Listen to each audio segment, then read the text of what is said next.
Está con nosotros ya la doctora Tania Torres. Ella es magíster en investigación en Derecho por la Universidad Andina Simón Bolívar, sede Ecuador. Ha sido abogada de los tribunales por la Universidad Nacional de Loja. Es licenciada en Estudios Internacionales, mención bilingüe en Comercio Exterior por la Universidad de la SUAY.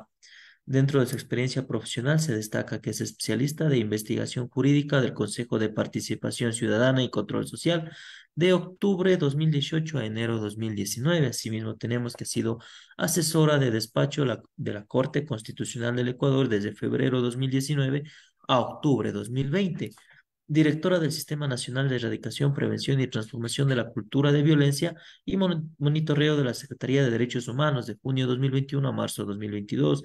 Además, ha sido docente de pregrado de la carrera de Derecho de la Universidad Regional Autónoma de los Andes, UNIANDES, impartiendo las cátedras de Derecho Económico y Financiero, Derecho Internacional Público, Derecho Notarial y Socioantropología desde noviembre del 2020 a marzo 2022, y además ha sido docente de posgrado en la Universidad Estatal Península de Santa Elena, impartiendo el módulo del bloque de constitucionalidad. Actualmente, la doctora Tania Torres se desempeña como directora de la Escuela Defensorial de la Defensoría Pública del Ecuador, que ha iniciado sus funciones desde abril 2022 hasta la presente actualidad.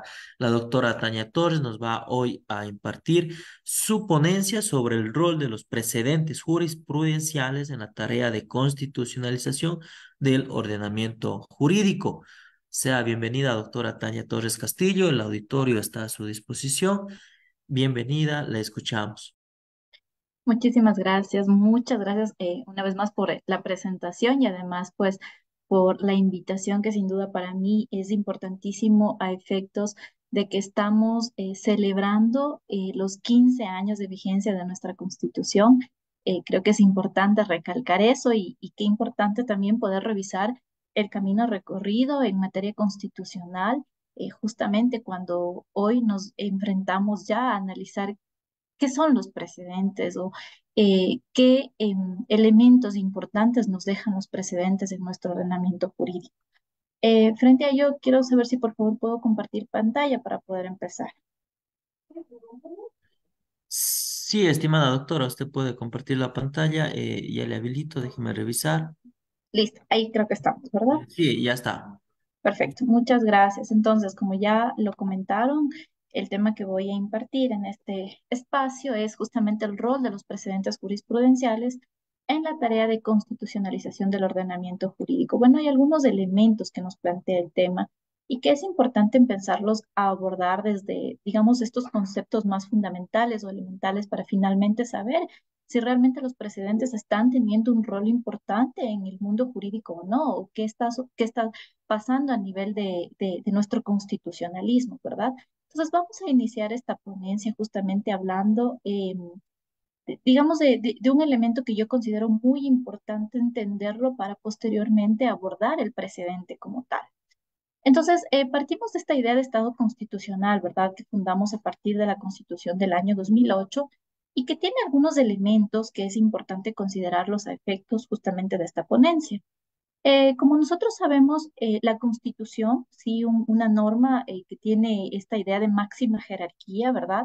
La norma fundamental, pero además una norma que ha sido construida sobre la base de las ideas de esta Constitución formal y material.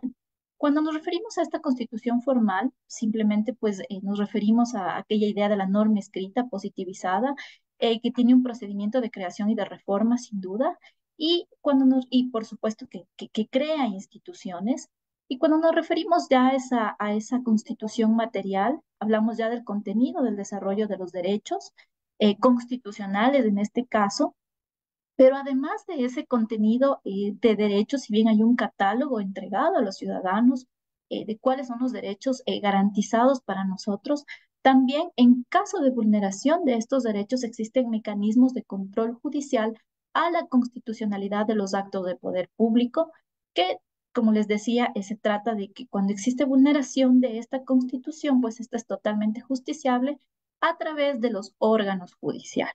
Entonces, un poco estas ideas parten de la creación del Estado constitucional para entender el cambio que vivimos hace 15 años. Entonces, ¿qué es lo que sucede antes en el Estado legislativo de derecho? Como ustedes saben, el centro de producción del derecho estaba pensado en la ley como fuente del derecho principal. Como muchos sabrán, pues inclusive quizá esta cultura en materia de derecho constitucional nos hace creer que aún la ley, digamos, es la fuente más importante dentro del desarrollo de nuestros casos o de el tratamiento de determinados casos. Entonces, ¿qué es lo que nos creo que instaura el Estado constitucional respecto a lo que hemos hablado? Es justamente que el derecho comienza a crearse a través de la jurisprudencia, a consecuencia de este Estado constitucional del cual estamos hablando, y que el derecho judicial se crea por la necesidad que tiene específicamente el juzgador de que cuando se le presenta un determinado caso, tiene que, a partir de esos elementos presentados o de esos hechos presentados, debe utilizar una regla, perdón, debe a través de un ejercicio de interpretación crear una regla y esa regla ser utilizada hacia el futuro. Que un poco eso es lo que conocemos como precedente. ¿Por qué esa regla tiene que ser utilizada hacia el futuro? Porque esto justamente lo que hace es garantizar este principio de igualdad y que los jueces puedan dar un tratamiento igualitario a los ciudadanos a través justamente de estos precedentes o de estas reglas jurisprudenciales. Entonces, nos quedamos con esta idea, ¿no? La ley, si bien es fuente del derecho en el Estado constitucional, la ley sí también es fuente de derecho, pero los precedentes o las reglas creadas a través de precedente, pues terminan siendo una fuente muy importante a ser considerada en la resolución de los casos. Y bueno, para un poco entender esta idea de cómo es que el juez tiene esta facultad de poder emitir o la capacidad de emitir precedentes, básicamente aquí tenemos un cuadro en el cual podemos visualizar los tipos de jueces que existen o podrían existir en los distintos ordenamientos jurídicos.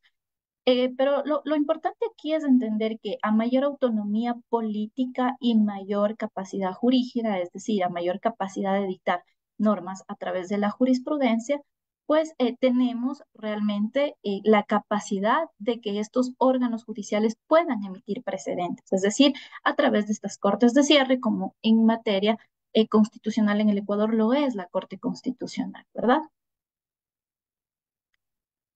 Adicionalmente, también es importante entender cuál es la obligatoriedad que tienen estos precedentes emitidos justamente por el órgano judicial.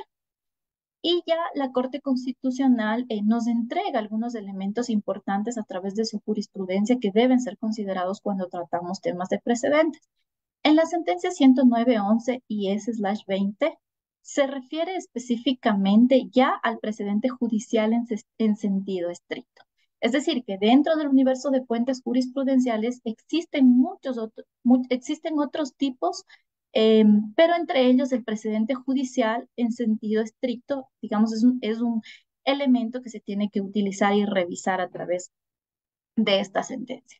Entonces, ¿a qué se refiere este precedente judicial? Primeramente, nos habla esta sentencia sobre la obligatoriedad de los precedentes, sobre que la obligatoriedad de los precedentes judiciales puede proyectarse en dos sentidos específicamente, en sentido horizontal y en sentido vertical. Horizontal respecto al propio organismo que emite la decisión y vertical respecto a las demás autoridades jurisdiccionales. Más adelante lo revisaremos más a profundidad. Entonces, ¿qué es importante en este punto? Entender que el precedente judicial en sentido estricto es uno de los tipos de fuentes de derecho de origen judicial, que es lo que hablábamos inicialmente.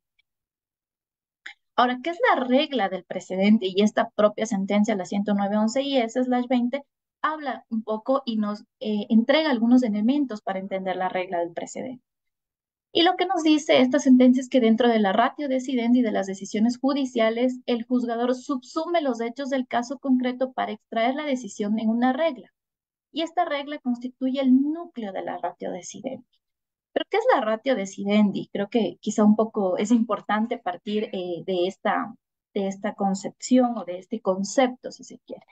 Y es que la ratio decidendi básicamente aglutina todas aquellas razones de la decisión que son esenciales para resolver el problema jurídico expuesto ante un juez. ¿Sí? Entonces, cuando esta regla es producto de una interpretación hecha por el juez, con el fin de resolver un caso específico, se constituye una regla de precedente en oposición, por supuesto, que si el juez únicamente tomara la regla de la norma jurídica, pues no estamos hablando de de un proceso de interpretación a través de la cual estamos creando una regla de precedente, ¿verdad? Porque para que haya una regla de precedente, ya nos ha dicho la Corte Constitucional, debe haber un ejercicio de interpretación de un caso concreto en cuestión. ¿Verdad? Es decir, no tenemos la regla creada en el sistema jurídico. Entonces, ¿qué es lo que estamos haciendo? Creando una regla de precedente a través del órgano judicial. Entonces, para que el núcleo de una ratio decidente constituya un precedente judicial, ya lo dijo la Corte, en sentido estricto o regla de precedente, es necesario que la regla que decida el caso concreto haya sido elaborado interpretativamente. Creo que esta palabrita es súper importante porque nos permite entender que hay un ejercicio interpretativo por parte de el juez o por parte del órgano judicial que se encuentra resolviendo determinado caso y así construimos la regla del precedente. Más adelante, bueno, no más adelante, de hecho, esta sentencia es anterior a la sentencia que acabamos de analizar, pero es importante revisar ya la jurisprudencia de la Corte Constitucional justamente al referirse al precedente. Y es que específicamente en la sentencia 1035-12-P/20 se habla de la vinculatoriedad del precedente judicial. Ya antes hablábamos de la obligatoriedad de esa regla y ahora hablamos un poco ya específicamente de la vinculatoriedad. Entonces, como habíamos dicho, los precedentes pueden ser verticales y horizontales, pero ¿cuándo son verticales? Cuando provienen de una decisión judicial adoptada por un órgano jerárquicamente superior, ¿sí? Y cuando son horizontales, cuando provienen de un órgano del mismo nivel jerárquico. Y cuando la Corte Constitucional en esta sentencia aborda un caso específico en donde tiene que analizar algunas alegaciones que hace el demandante o el accionante dentro de este caso, lo que dice, bueno, entonces voy a analizar si en efecto se incurre en una omisión de un precedente jurisprudencial obligatorio o vinculante. Y para ello, lo que hace la Corte Constitucional es revisar específicamente en qué casos actúa el precedente horizontal heterovinculante y el precedente horizontal autovinculante. Y frente a ello hace un análisis específico y nos habla de de la heterovinculatoriedad, poco complicado el término, y nos dice que supone la obligación de que la ratio decidendi adoptada en virtud de una decisión judicial sea adoptada a futuro por otros jueces del mismo tribunal en casos análogos. Para mí, creo que la parte más importante en este caso es cuando la Corte dice por otros jueces. ¿Sí? Cuando hablamos de hetero, como ustedes saben, nos referimos a otros. Cuando hablamos de auto, nos referimos a los mismos o a ese mismo órgano, ¿verdad? Entonces, la Corte Constitucional en este caso nos dice que no hay heterovinculatoriedad en los órganos judiciales de instancia, como cortes provinciales o unidades judiciales, pero sí el precedente horizontal heterovinculante se verifica respecto de las decisiones de Corte Constitucional y respecto de las decisiones de Corte Nacional conforme al artículo 185 de la Constitución cuando se refiere a los fallos de triple reiteración. Entonces, ¿qué quiere decir básicamente? Que el precedente horizontal heterovinculante sí aplica en los casos, por ejemplo, de nuevas conformaciones de la propia Corte Constitucional es un ejemplo. Tuvimos una nueva conformación a partir del año 2019. Eso quiere decir que a pesar de que otros jueces hayan conformado ese pleno de la Corte Constitucional, todos esos precedentes dictados por ese órgano eh, son otros jueces, obligan a los nuevos jueces a que cumplan con esos precedentes, ¿sí? Y esto es específicamente la heterovinculatoriedad.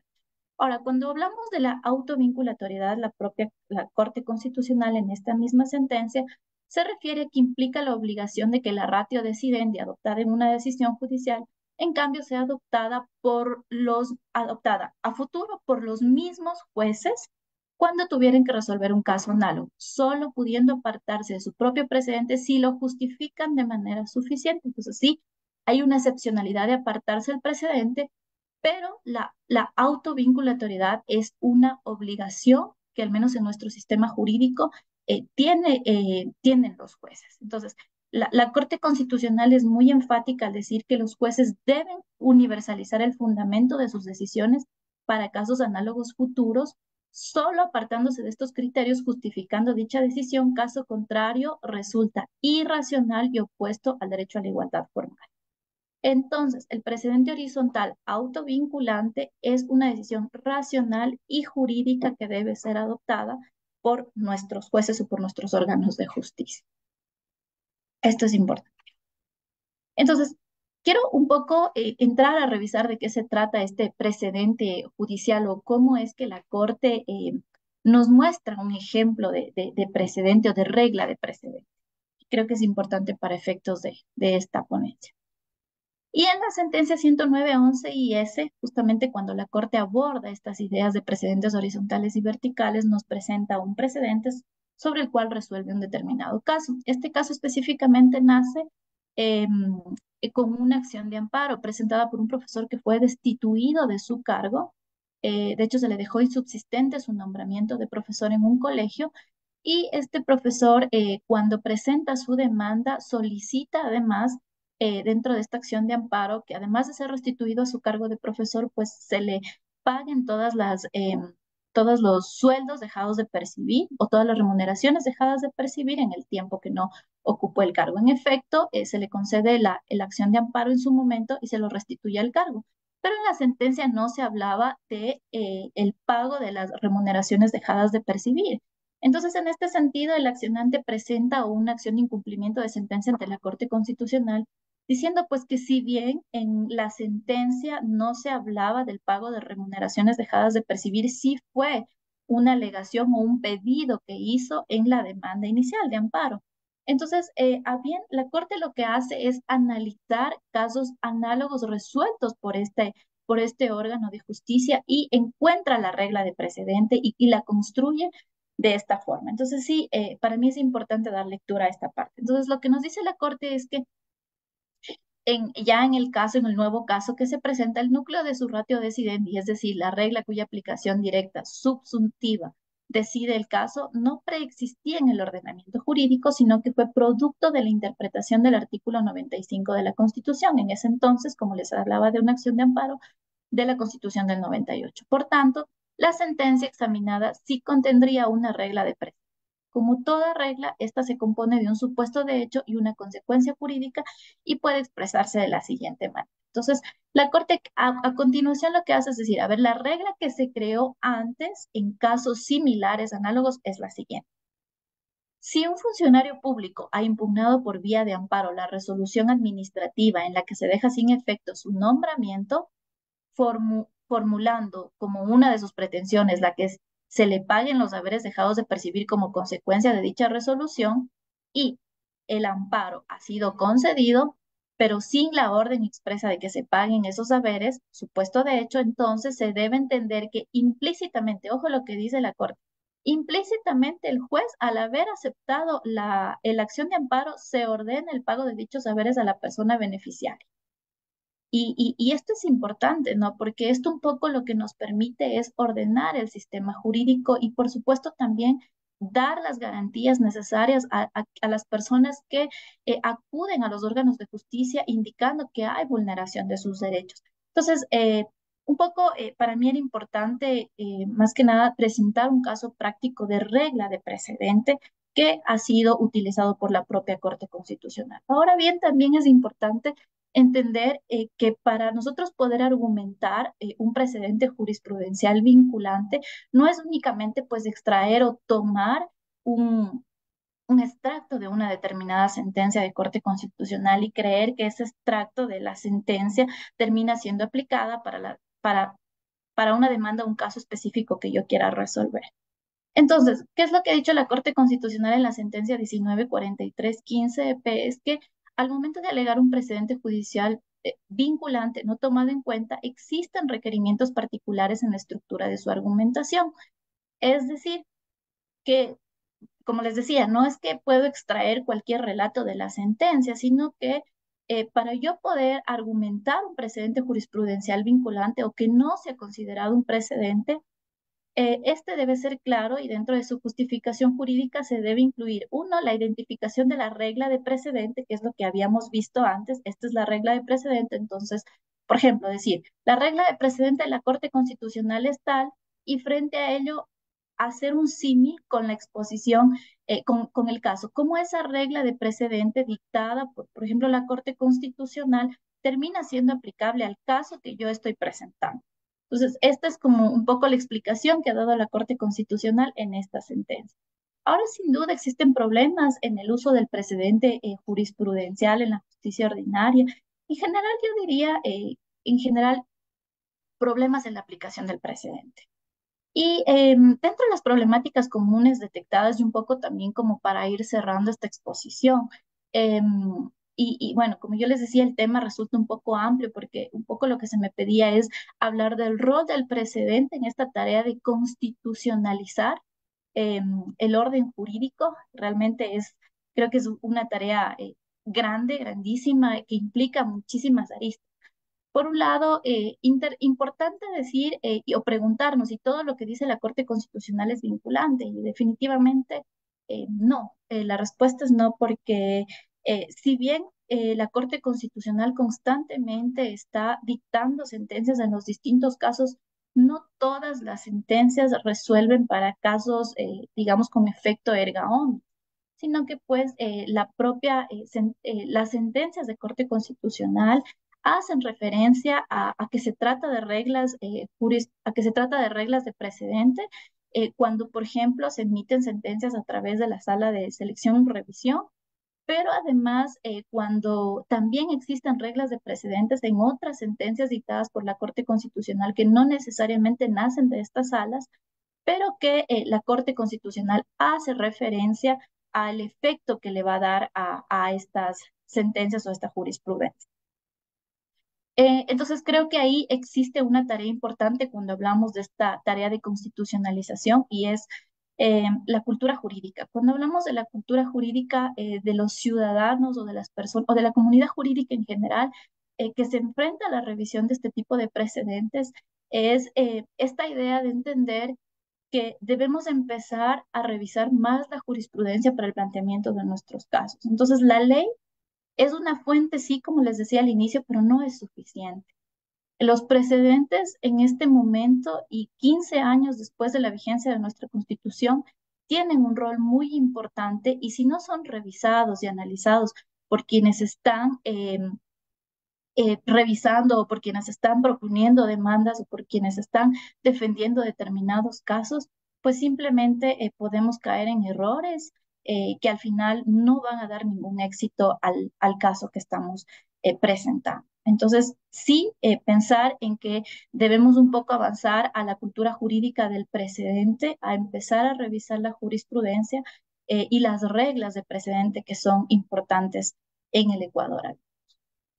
Entonces, también otro tema importante que es importante analizar es si los jueces terminan siendo legisladores. Y yo creería que el rol del juez no se asimila al rol del legislador de ninguna manera.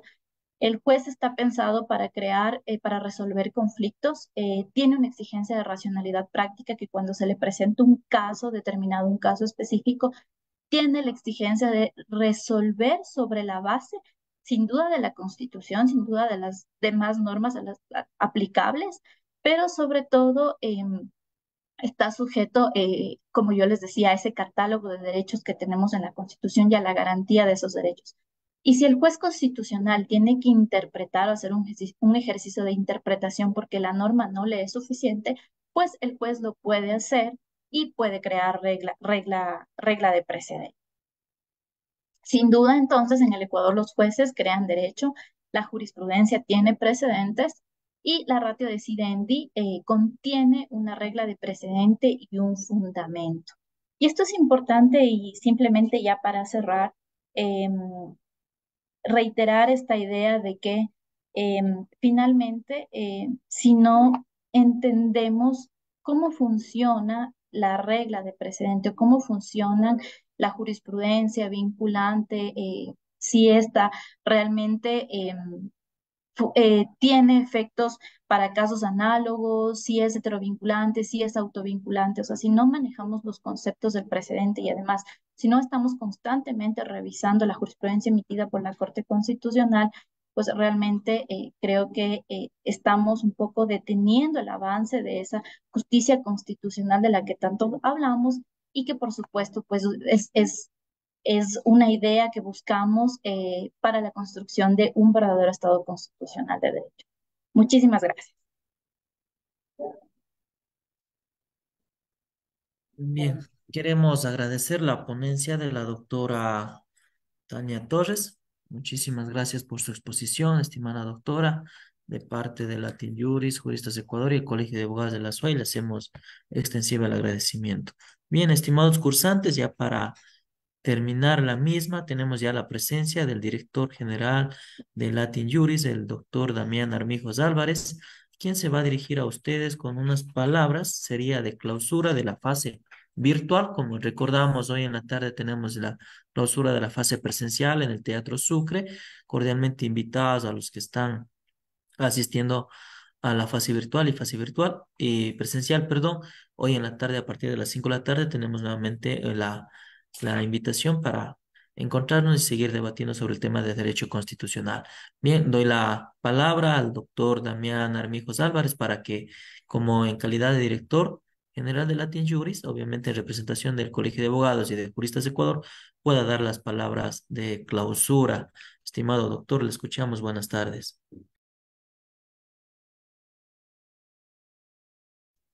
Muy buenas tardes con todas y todos. Muchísimas gracias por este espacio.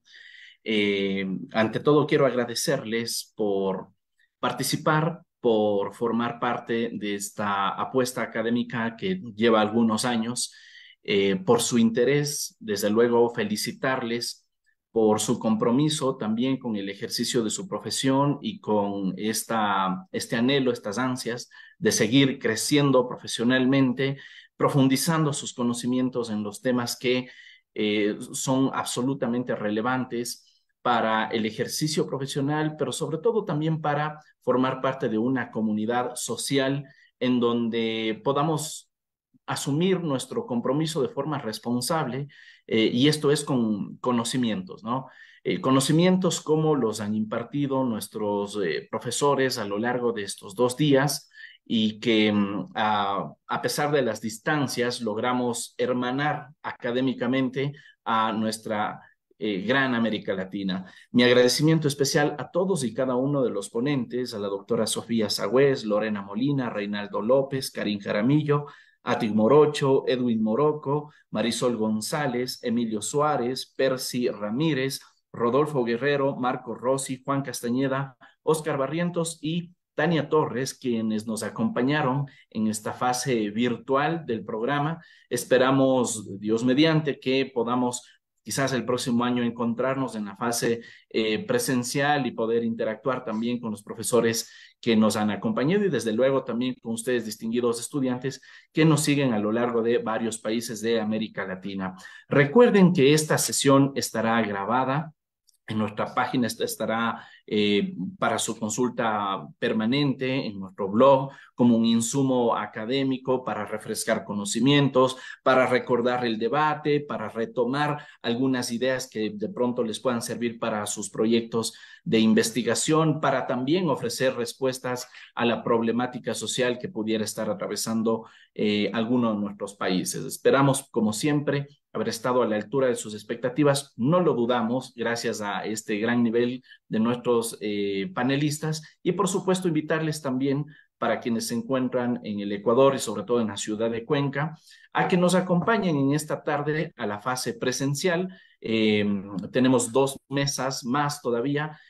Fíjense que en 2 días estamos agotando 32 temas muy interesantes, cada uno de ellos. Y por supuesto esto nos deja ver también lo enriquecedor que es y puede ser también el derecho constitucional. Así que nada, mi sincero agradecimiento con todos ustedes. Felicidades a todos por su participación y por supuesto gracias también al doctor Marcos Fares, quien nos ha estado acompañando como moderador en este espacio virtual y una vez más a todos y cada uno de nuestros conferencistas y a los participantes. Felicidades, muy buenas tardes y nos veremos entonces en la fase presencial para quienes nos acompañen en Cuenca. Muchísimas gracias. Gracias, gracias Damián, muchísimas gracias, hasta luego. Hasta luego, doctora. Qué gusto. Gracias.